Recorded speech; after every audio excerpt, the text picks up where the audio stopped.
Ted Pitts and welcome to the South Carolina Chamber of Commerce CEO Corner. Today we're lucky to have with us Senator Larry Grooms, who's the chairman in the Senate of the Transportation Committee.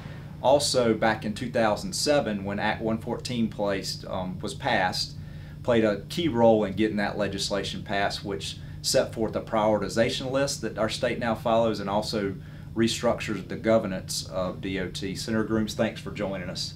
Yeah, thank you. You know, as we sit here with a few days left of session, and you know the business community's #1 issue has been infrastructure funding. And your role you've played over your history in the Senate with transportation. The House sends you a bill that's 87-20, which is a big vote. Where do you see infrastructure legislation in the Senate? Well, the House had a pretty good plan. There's some folks in the Senate that I'm afraid will not agree. And we're about to head into a Senate Finance Committee meeting. I'm not sure what we're going to do, but I hear that we're going to probably put the Senate language onto the House bill and try to get it out to the floor. And that's key in debate. So the first thing that needs to happen is, I guess, a bill on the floor has to be set for special order, and which basically means it gets debate. So the finance has to pass that bill out or a bill out to do that. Do you see you know, that being an issue, setting a bill for special order in the Senate? I do. This whole process is fraught with danger. There are landmines, and we have to successfully get through the field without tripping on a landmine. And what we do and what occurs in the Senate Finance Committee will have a direct impact on whether there'll be enough votes to set the bill for special order. I've been at this a while. The DOT is not able to adequately fund our road network. They're not able to maintain what we have, much less expand the network, and that's a problem. That was a problem many of us recognized even a decade ago. But the cry was, I'm not going to give that agency a dime unless we reform the agency. And we spent 2 years, hard-fought battle to pass Act 114.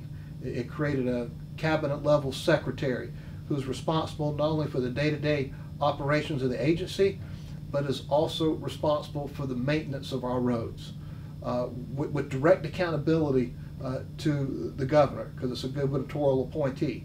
We changed the duties of the commissioners so that they got out of the horse trading, and we don't expand our road network now based on political preferences, but there's actual criteria that if we're going to fund a road, it better be ranked up high in our priorities. So we build roads. We put a lot of thought to it. We have a state transportation improvement plan. We know where we're going, and the commission now is in a planning role. They're not the ones that run the agency. The director is. And many things have changed over at the DOT, but change hasn't occurred quick enough. And you can restructure the agency every other year, but if you don't fund it, we're not going to be able to have the type of roads South Carolinians deserve. Right. So now we get to the point where we need to pass a bill. Yeah. And there's 170 members of the General Assembly. Every one of them strong-willed. If we weren't strong-willed, we wouldn't be here. We all have differing opinions. The governor set out some markers that she would want to see in a road bill. If we don't achieve those markers, she's going to veto it. Gas tax, no more than 10 cents a gallon. Income tax relief reducing our state income tax from 7% down to 6%, and a governance component. Those are the 3 markers that she laid down. And when she said she'd veto a bill without those 3 markers, I believe her. So we either try to craft a bill to meet those markers, or we try to figure out how can we pass a bill by 2/3 vote to 2/3 margin in both bodies to override a veto. I don't see the numbers in the Senate right now to be able to override a veto. And I've been working with the governor's office, trying to figure out where's a little bit of leeway. Where could we move in a direction to pick up enough votes to pass a bill and it become law? Because I'm not interested in moving forward legislation that just creates hot air and never becomes law. I want legislation to pass and become law so that we actually can have some asphalt trucks moving. And so I continue to work with various factions within the Senate. If we did this, we could pick up about 5 votes, but we lose 2 here. But if we did that, maybe we'll pick up those 7, but we lose 5 right here. The Democrats, some of them will come on board with this, but then we lose some more here. And I keep working, and I've yet to achieve a number greater than 28. I can get to 28, the magic number for an override is 31. Right. And if you can't override a veto, then you need to go back, listen to what the governor says, and understand what would happen if we actually passed a bill that laid out those markers. Do you think income tax reduction or some sort of tax relief has to be part of the plan to get 2/3 or that support?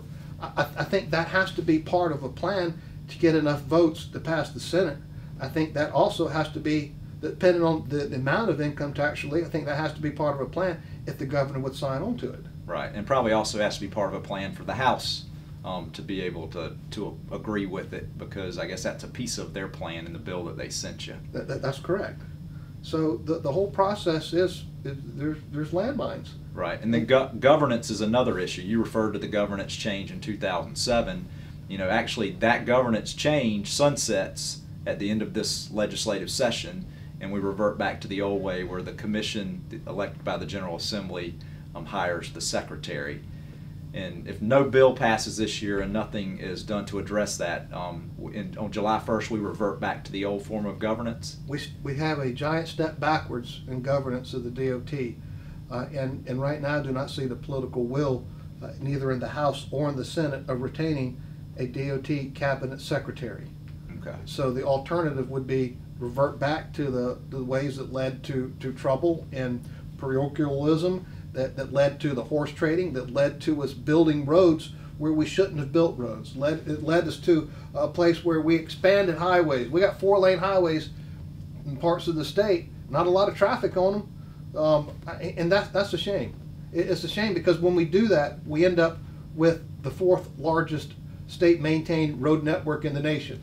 When we build roads based on political preferences instead of actual need, we overbuild. And then we find ourselves in a position where we cannot maintain the roads that we have built. So we have to have a governance component to ensure that we only expand the network where the need is.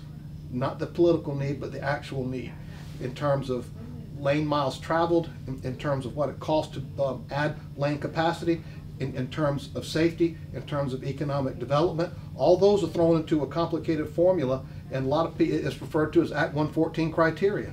We want to ensure that Act 114 criteria is applied to every new project to ensure it's in the best interest of the entire state instead of just one county or one region. Right. Well, we appreciate you and hope that the Senate can get together and come together and find a way to pass a bill. And as we're hopeful to watch here as we finish up session, you know, the business community's #1 issue is infrastructure funding. We appreciate your work on it, and hopefully you and your colleagues can come together to find a plan. Thank you for joining us. Thank you. And I'm Ted Pitts. Thank you for joining us on the CEO Corner. We'll see you next time.